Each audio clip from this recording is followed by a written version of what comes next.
ओम श्री गुरुदेव दत्त. मित्रांनो, आज स्वामी समर्थ प्रगट दिन. दत्त माझा अवतरला दीन भक्तांच्या काजाला. छेली खेड्या ग्रामे माझी झाला अवतार हा सहजी. गोटी खेळण्याचा रंग तेव्हा मनी झालो दंग. तेथे होता विजयसिंग आता तेथे करू रंग. गजानन आनंदला पाहुणी त्या खेळाला. नाचतती चहूकोणी नुपुरे वाजती चरणी. गोटी गोटीचा हा वाद हरीचा हसण्याचा छंद. हसू लागे वक्रतुंड हलुनी प्रीतीत सोंड. विष्णुस्तंभी प्रगटले दत्त गोटी फेडूनी आले. माझ्या स्वामीची करणी कंप होतेस धरणी. गोटी विजय सिंग मारी दुसरी गोटी होय करी. गोटीचा हो पडला ढीग चकित झाला विजय सिंग. गोटी स्वामी माया झाली स्वामी हस्ती ती शोभली. गोट्या झाला रानमाळ काय मौजेचा हा खेळ. एक प्रहर खेळ केला समर्थ दावेला ती लीला. स्वामी सूत म्हणे झाला अवतार भक्ताच्या काजला. आपल्याला वरील अभंगात स्वामी सुतांनी स्वामी प्रगट दिनाच्या प्रसंग हे वर्णन केलेले आहे. त्यापैकी हा एक अभंग आहे. या अभंगाच्या सुरुवातीला स्वामी सुतांनी जो दत्त हा शब्द वापरला गेला आहे तो स्वामी महाराजांसाठी वापरलेला आहे. तर दत्त महाराजांसाठी अभंगाच्या मध्ये दत्त गोटी फोडूनी आले हा उच्चार केलेला आहे. माझा स्वामी जो अवतरला आहे तो केवळ भक्तांच्या कल्याणास्तव भक्तांचा सांभाळ करणे, भक्तांचे रक्षण करणे आणि अधर्मियांचा सर्वनाश करणे हेच भगवंताचे प्रमुख कार्य असते. याच कारणासाठी तो आपले नाव रूप बदलून अवतार धारण करत असतो. पण यावेळी परब्रह्माने स्वतःच येणे केले आहे. त्यांनी कोणताही अवतार धारण केलेला नाही किंवा इतर कोणत्याही देवतेला त्यांनी पाठवलेले नाही. तर प्रत्यक्ष पूर्ण परब्रह्म स्वतःच यावेळी आपल्या मूळ रूपात अवतीर्ण झाले आहेत. ही घटना कुरुक्षेत्र म्हणजे हस्तिनपुरात जवळील छेली या खेडी गावी घडली. जेथे हा परब्रह्म अगदी सहजतेने प्रगट झाले. सहजतेने शब्द यासाठी कारण मातेच्या उदरी राहून प्रसूती पीडा सहन करून त्यांचा जन्म झालेला नाही. म्हणजेच धरणी दुभंगून 8 वर्षाची बालक मूर्ती ही प्रगट झाली आहे. परब्रह्म 8 वर्षाच्या बालक स्वरूपात अवतीर्ण होण्यामागचे कारण स्वामीसूत आपल्याला अन्य एका अभंगातून सांगतात की हस्तिनपूर नजीक छेलीग्रामी भगवंताचा परमभक्त विजयसिंग हा गोटीला भगवंत मानून करीत होता. विजयसिंग ही गोटी वटवृक्ष छायेस गोमटी. भगवंत मानून या जगजेठी.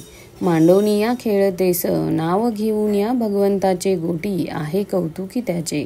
असा खेळ बाळक खेळत असताना पुढे काय करत आहे पहा.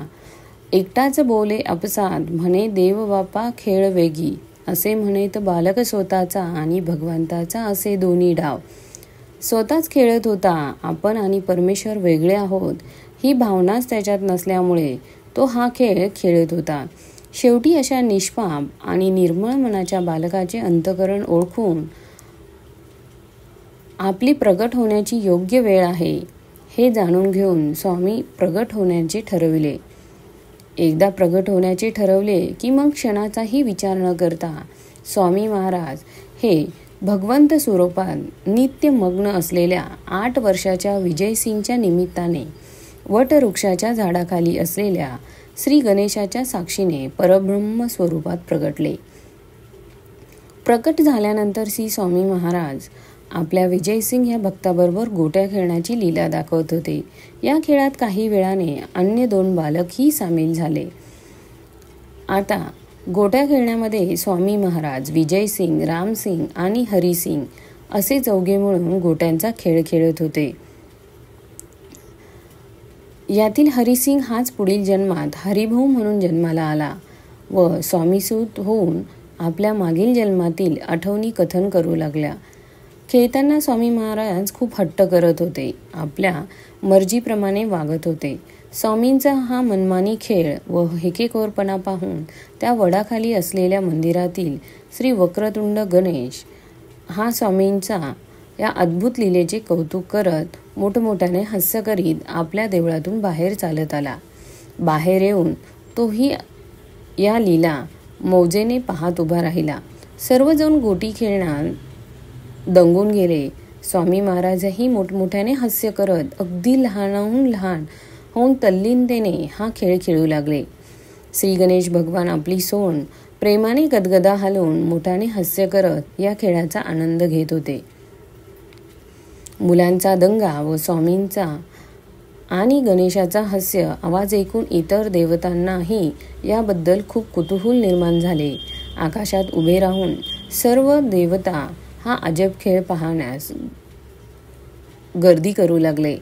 तेवढ्यात मुलांच्या बाजूलाच असलेल्या मंदिराच्या एका खांबातून श्री भगवान विष्णू प्रगट झाले.